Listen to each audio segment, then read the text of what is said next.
Hey guys, Emmett here from the Fitness Tailor Personal Training Studios. Today I'm just going to bring to you common questions that we as personal trainers get asked by clients on a very common basis. Okay, so the first one I'm going to start with is one that we get asked, I suppose, more often by ladies, and the question is, can we do more exercises for the stomach, for the abs? Okay. The reason for this is obviously where people tend to carry the most stubborn fat does tend to be around the stomach for many people. You know, so if a client has an hour to train with us, we'll obviously program the session as best we can, but I suppose it's probably just a lack of education on many of the clients' behalf, where they will feel like they're not doing enough exercises for the stomach and they want to get that six-pack. So we as trainers would explain to them that when we are putting the program together, we would pick exercises, compound exercises such as, you know, squats or chin-ups that are going to be very effective for the core and more effective in the long run than doing things like, you know, sit-ups and stuff like that.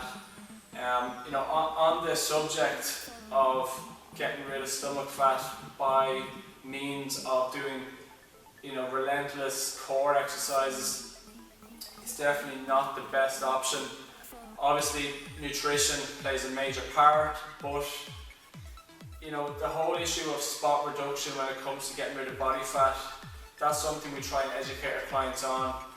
I mean, I know me personally, you know, going back maybe 4 or 5 years ago, I actually went abroad. I went to a course that was purely designed, I suppose, to teach people how they can spot reduce body fat. So for example, if you're training for 3 weeks non-stop, how can you just zone in and focus on getting rid of that stomach fat? There is no way of spot reducing body fat.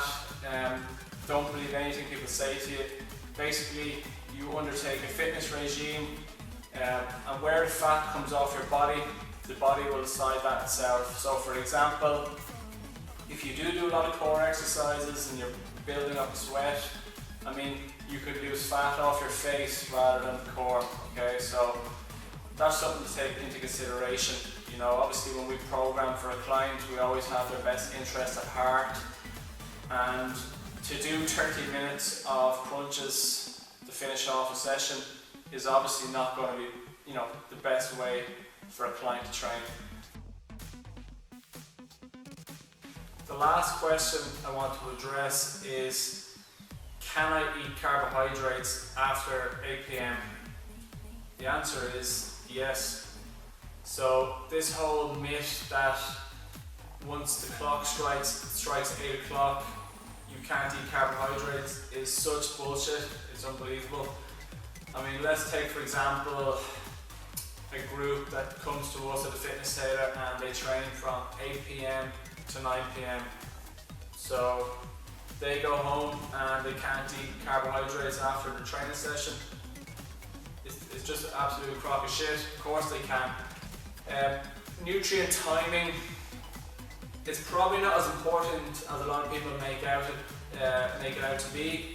I mean, the number one most important thing is going to be your daily caloric intake. So, for example, if in the morning and the afternoon your actual carb level has been quite low for your own body type and your own body weight, and you want to sit down then and eat a lot of carbs at 10 p.m, then why not? Yeah, it's no issue at all once you haven't been overdoing it earlier on in the day.